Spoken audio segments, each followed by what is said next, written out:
People have been on Twitter, on the left, running victory laps, taking really cheap pot shots, saying like, oh, well, look at this libertarian government. This dummy, he cut the budget so much. He did this trickle-down economics and whatnot, and then he crashed the Argentinian economy. It looks like you need the government after all. Look at Big Daddy government stepping in and giving you a $20 billion bailout. Although, it's such a cheap shot because that's not really what happened. Basically, Milei came into power. He took over a country that was a complete basket case. Look how many times Argentina has defaulted on its sovereign debt obligations. And mind you, Argentina can't borrow in pesos. It has to borrow in a foreign currency because for whatever reason, Argentina can't properly collect taxes. So their only way of paying for stuff is inflation, just printing of money. So nobody trusts Argentina.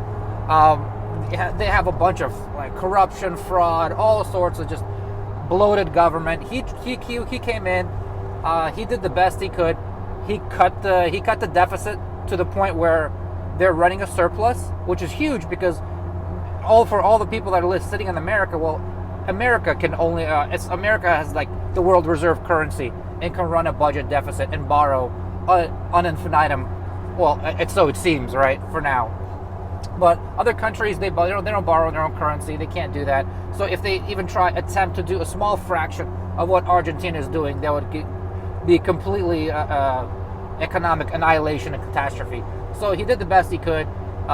He did a lot of really painful cuts, which of course, yes, hurt the economy somewhat because once the government stops giving money to some groups of people, that slows economic activity. But it's kind of necessary because you can't have the government spending 80 or 90% of the economy, directing it. You don't want that. You want innovation. You want growth. You don't want a stagnant economy, right?